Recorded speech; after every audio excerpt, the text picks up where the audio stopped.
Yeah, hi, I'm Paulo. I'm giving the first presentation. So I study physics at the University of Leipzig.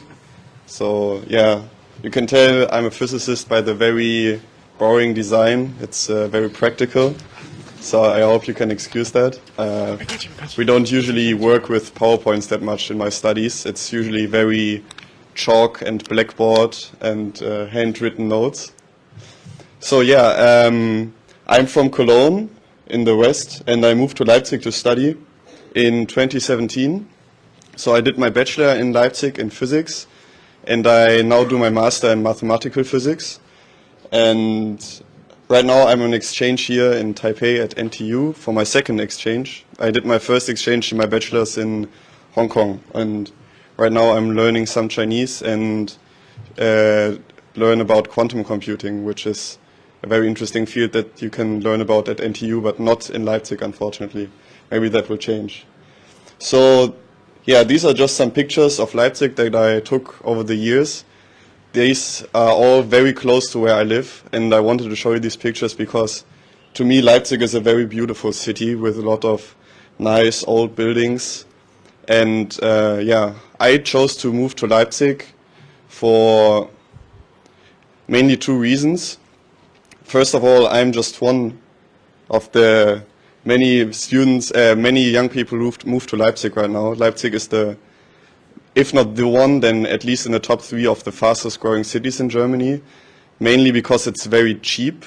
So rents in Leipzig are much cheaper than in most other cities. Like when you take a list of the 10 biggest cities in Germany, Leipzig is the cheapest to live at. I personally pay around 300 euros for my shared flat, which is very normal. And the other reason is that Leipzig, yeah, is just a very livable city. It's not super big, so you can don't spend much time in the tram or the bus, but it's also not too small that it gets boring easily. And so yeah, here you can, I scale just the screenshot from Google Maps. So to scale, so this is Leipzig and Taipei on the same scale. And you see that Leipzig is much smaller, especially when you look on the areas where most people live. This is not accurate, this is just me, like, filling in where most of my friends live. So you can go probably from here to here in half an hour by bicycle. And if you live more central, then all your commutes are like 15 minutes. And for those who consider going to Leipzig, the dormitories are here. In this area, here's one, and the cheapest one is here. This basically guaranteed to get a place in this dormitory. So no worries to find some place, maybe not the very best. So yeah, I've been studying Leipzig since 2017. I do physics. This is my lecture hall. This is the library where I spend most of my time. And funny enough, you guys also chose the same library to represent studying in Germany. It's very beautiful indeed.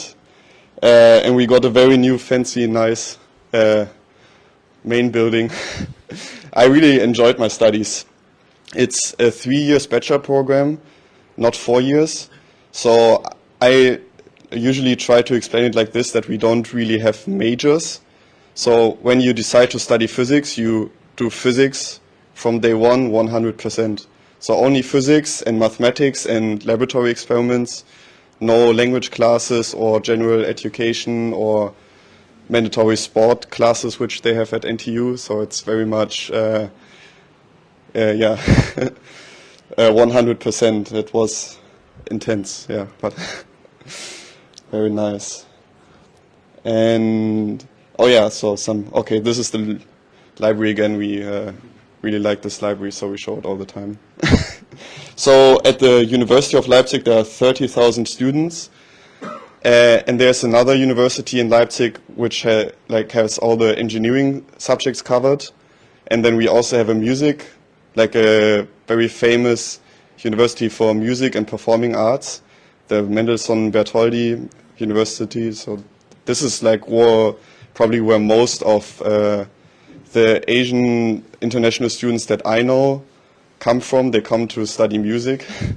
And some of my Taiwanese friends, they study media and international relations at University of Leipzig. So it's in total 50,000 students in Leipzig, which is around 10% of the population, so very student heavy, and it's also a very old university, but 20 years shy of Heidelberg. I'm very sad it was not on your list. Yeah, so okay, so like the main Uni Leipzig is a general teaching university. You can study almost everything there, except for engineering. There's a different university for that. And it's most well known for humanities, so like international relations, ethnology, different languages, African studies, this kind of stuff is what Leipzig most focuses on.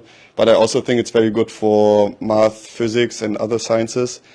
First, because of the history, like a lot of very famous mathematicians were at Leipzig, and Heisenberg was in Leipzig. A lot of quantum mechanics was developed there, so it has very interesting history for physics.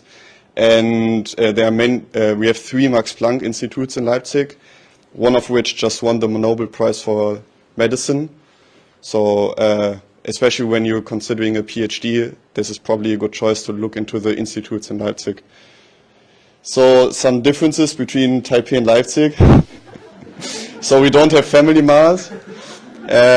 Yeah, getting warm food is more of a hassle. You have to cook for yourself because restaurants are really expensive. But I think German supermarkets are superior to Carrefour. So if you buy in the supermarket and cook for yourself, it's actually comparable, the cost for food. But be careful because supermarkets are closed on Sundays. Just something to watch out for. Yeah, and then Leipzig is only 600,000 people. We don't have like a real MRT system. So the most common ways to get around would be like the tram and the bicycle, or just walking. So yeah, so one of the big differences between universities in Germany in general, but especially Leipzig, and comparing that from my experience in Hong Kong and now at NTU, is that we are an urban campus. So there is not one campus, but the university is spread out over the whole city, with the main campus being here. But then we have different buildings in different parts of the cities, which is also true for the libraries. So on a typical day, I might have an experimental physics lecture here, and then I go eat at the main campus, which is 5 minutes by bike. And then I have another lecture at the Theoretical Physics Institute, and after that I go to the library to study, and back home, which is in this area. So I really like this because you're really in the city and you get around more, and it's not always the same place. But the big downside is that there's not one place where all the students are all the time. So it's easier to get lost. So have a friend group. So this is obviously a big downside. Okay, some other differences from studying physics in Germany and what I've seen here in NTU and Hong Kong is that in Germany it's very much blackboard, chalk and blackboard. There are no PowerPoints. And then it's much more, you're expected to figure everything out yourself. So a lecture is not 3 hours of someone trying to make it such that you understand the PowerPoint slides on it. It's more like 1.5 hours of input and room to ask questions, and then the rest you have to figure out yourself, and you have to work with problem sheets that are not graded and to learn the matter, and then it's 100% on the final exam, depending on the course. But it's very common, at least for physics and mathematics. I don't know about other subjects so much. And yeah, this can be very stressful before the final exams, and you have to be more organized and find a study group and figure everything out yourself. But the big plus side is that you are not forced to follow the same way as the professor. So if you find out that you can learn much more efficient just by reading a certain book, nobody wants you to sit in a lecture for 3 hours. You don't have to go, and you can just read the book. And if that works for you, that's perfect. So there's ups and downs. And that was all. Thank you.